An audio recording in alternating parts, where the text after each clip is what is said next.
O Supremo Tribunal Federal pode julgar hoje um recurso de servidores públicos do Paraná. Eles questionam decisão da Justiça Paranaense, que foi a favor do aumento de suas jornadas de trabalho. O Supremo deve continuar o julgamento de um recurso extraordinário com agravo em que o Sindicato dos Trabalhadores e Servidores do SUS e Previdência do Paraná, o Sindsaúde PR e outras entidades questionam a possibilidade de órgãos da administração pública aumentarem as jornadas de trabalho de seus servidores sem alterar a respectiva remuneração. O STF reconheceu a existência de repercussão geral da discussão. Na primeira e segunda instância, a Justiça do Paraná não aceitou os argumentos dos servidores. Foi aplicado o decreto 4.345, que fixou a jornada de trabalho em 40 horas semanais, quando os servidores vinham fazendo 20 horas, o que gerou a reclamação dos direitos na Justiça. O ministro Dias Toffoli, relator do caso, entendeu que a questão extrapola os interesses das partes envolvidas, sendo relevante para todas as categorias de servidores públicos. O relator votou a favor do provimento e, após uma proposta apresentada pelo ministro Teori Zavascki, indicou o adiamento do julgamento. E aqui no estúdio está a consultora jurídica da TV Justiça, Gisele Reis, que vai explicar para a gente os processos da pauta de hoje no plenário do Supremo Tribunal Federal. Gisele, boa tarde. Boa tarde, Rafaela. Mais uma vez, boa tarde a todos. Sobre esse caso que vimos agora na reportagem, por que esse caso, como na verdade esse processo veio para aqui no Supremo, o caso dos servidores do Paraná? Tudo começou numa vara de fazenda pública em Curitiba. A partir do momento em que esse decreto entrou em vigor, houve então uma ação que foi ajuizada por alguns sindicatos e também por um grupo de dentistas, questionando esse aumento da jornada sem o respectivo reflexo na remuneração. Houve uma decisão tanto em primeira instância quanto em segunda instância, ou seja, tanto o juiz que julgou a causa na vara da Fazenda Pública quanto o Tribunal de Justiça do Paraná entenderam que essa alteração seria perfeitamente possível, que não haveria nenhuma ofensa à Constituição Federal e que eles deveriam sim se submeter àquele decreto legislativo, àquele decreto, por conta exatamente da possibilidade que tem a administração pública de alterar o regime jurídico de seus servidores. Com essa negativa, houve então um recurso que foi apresentado ao STF e agora essa questão será posta para os ministros decidirem. Agora, Gisele, nesse agravo, o ministro Dias Toffoli já apresentou o voto dele. Pode haver mudança no posicionamento dele, por exemplo? A gente só diz que o Supremo Tribunal Federal efetivamente concluiu o julgamento, ou que um ministro efetivamente concluiu o seu voto quando se tem a proclamação do resultado. Então, ainda que ele já tenha se manifestado, enquanto esse julgamento não for, o resultado for concluído, o resultado do julgamento do recurso, é possível que haja algum ajuste, alguma alteração de voto.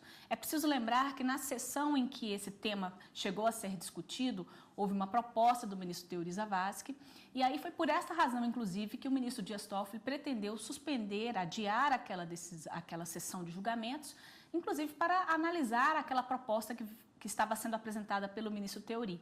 Então, é possível, sim, que após analisar essa proposta do ministro Teori, possa haver algum tipo de ajuste no voto do Dias Toffoli. Ok, Gisele, outro julgamento no plenário do Supremo diz respeito ao pagamento do DPVAT, seguro pago em casos de acidentes com automóveis.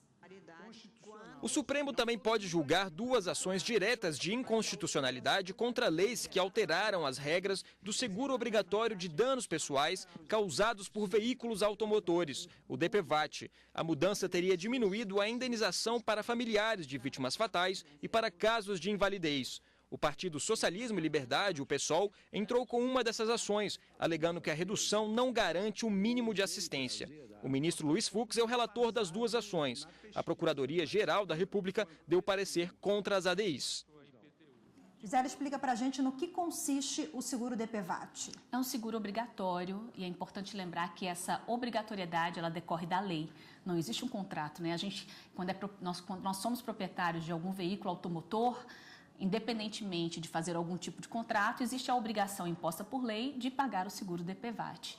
E ele serve para poder indenizar vítimas de acidentes automobilísticos.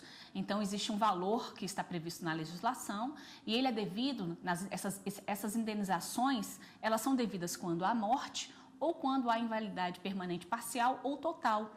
E também é cabível quando a pessoa pretende ser ressarcida, aquela vítima do acidente automobilístico pretende ser ressarcida do que gastou em razão dos prejuízos que ela teve aí para poder cuidar da sua própria saúde. Agora, as indenizações são devidas também quando o atendimento é feito pelo SUS? Rafaela, essa pergunta é interessante na medida em que nós temos na pauta de hoje 2 ações diretas de inconstitucionalidade.